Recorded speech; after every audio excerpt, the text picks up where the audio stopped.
Okay, so even though this took a while, this debate, after asking a bunch of people, it seems like a lot of people are interested to know my little modeling secrets. So, I think it's about time that I share a small video on this. So with that said, here are my tricks and tips for the way that I would model my vehicles. So with that said, let's get started. So I didn't really come prepared for this video. Everything to me was a mess. I was struggling to keep things organized, but I promise I got this after a while. So to start off, this is just personal preference for me, but my preferred choice of blender is 2.79. Everybody else uses a newer version, but this version here is just easier for me. I know everything about this one, and it works. People can hate me for this, but I'm sorry, I just want things that are simpler for me, something that I got used to. If it works for me, it works. I also kept my keyboard visual on for this video, that way you can see some of the shortcuts that are used. So if you can, or if you will, or whatever you want to consider this, you can follow along with me if you decide to. Or once again, if you just want a newer version of Blender, then this video is not for you, I'm sorry. So as seen in my rambling, I have imported a plane and gave it a texture for the car I want to model. I have added in 3 planes, one for the side, one for the front, and one for the top. That way things can be a bit easier for me.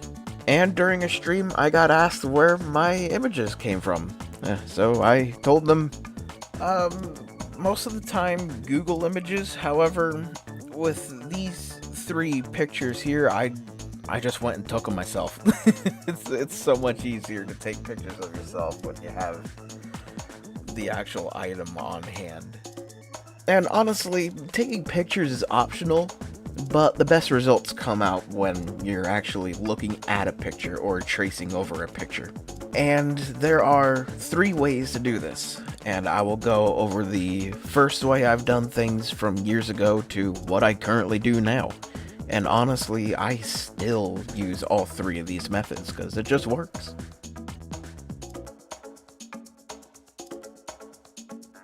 Part 1, the cube method. This one is the one to go to if you're wanting to work on a low poly vehicle, like, cheese. Or in my case, the base of this F1 car. But beforehand, give this cube the mirror modifier, that way it can work on both sides. So this way, everything will be symmetrical. Once that's done, you can start extruding and see if you can get the shape that you would like. But for me, it's more tracing the outline from the top view. I could do the same from the side, but this situation is not really needed. And besides, there's a better method for the sides and for rounded parts. And again, if you're just starting, the cube is the best one to use. I would start practicing by extruding the faces, that way you can get a simple shape. And once you're comfortable with this method, you can move on to the next methods here. Before I move on though, I want to point something out here real quick. I don't know if you noticed, but once I extrude, I immediately hit enter and then just drag the other faces outward. You don't have to do that, it's just easier for me to get things aligned doing it this way. If you just extrude and pull, I will admit it is a bit more difficult.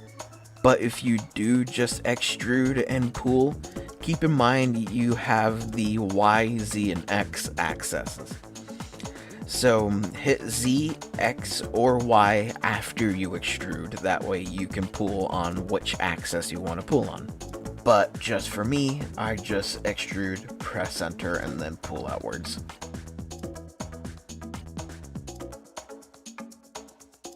Part 2, the plane method.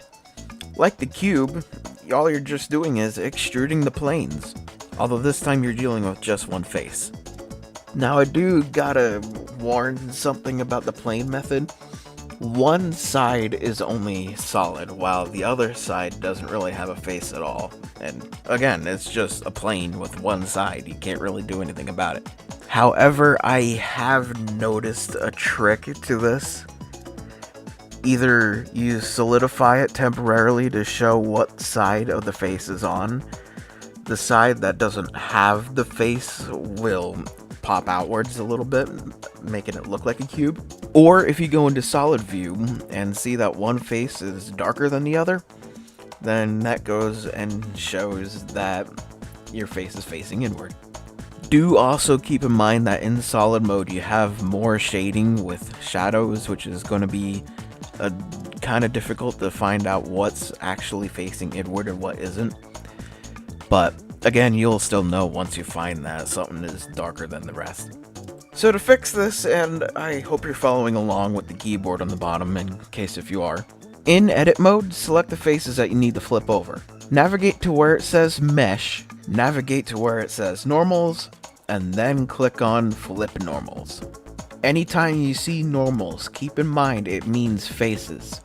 I accidentally hit the undo key, which is why I did this part a second time, but I guess it works best for this video too.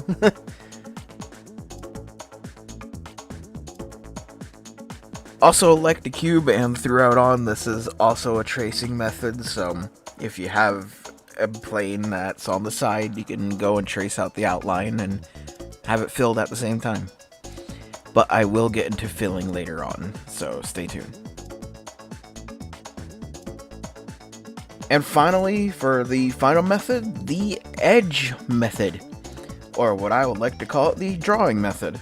I am not calling it the edging method. Get your mind out of the gutter. Why I call it the drawing method is because when you're pulling the vertices, it looks like you're drawing. So as you've seen, I have added in a new plane, and I have gotten rid of 3 edges except for 1. That way I still have another edge to use. So in this case, instead of grabbing the edge, what you want to do is grab the vertices and start extruding those. And by vertices, I mean the tips of the edges. This is the more complex in my opinion, but the most fun and accurate. That way you can trace over each edge accurately. Even the edges that are barely noticeable, but you can still see where they're at. Now just to show you, this is mirrored. When you're editing, it doesn't look like it's mirrored, but trust me, it is. You can't see the edges in mirror mode while editing. Now because of this model, I messed up a little bit. I had to delete some faces, but that's okay. That's where this part comes from. If you have edges that are on a separate mesh from another, your best friend here would be Ctrl-J to join them together. Visually, it doesn't look like anything, but if you move it around, you'll see that both meshes are moving in sync. And what you are looking at now is my way of adding faces to the edges, though it's kind of a process. What I am doing is grabbing 2 different vertices and adding an edge in between. How I did this was Shift F, that being fill. And from here I'll grab 4 different edges, or in this case vertices, and fill one section to be a face, and I'll keep doing this until all of these are filled up into multiple different faces. That way it should look at least something like this.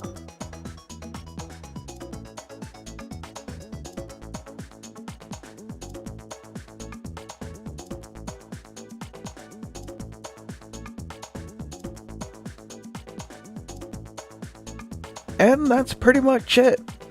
I will include though some other key features. Remember to S for scale, and you have your modifiers, mirror being the most important. Do keep in mind though, once you're done with your modifiers, be sure to hit apply. Don't close out the modifier, hit apply on the modifier. That way everything works. But for some smoothness, you can also subdivide the model. Or if really need to, you could also solidify, which would make the model more solid and have faces on both ends. Sometimes that's not a good thing though, as I learned the hard way. But those are just some optional parts there. Except for mirrors required.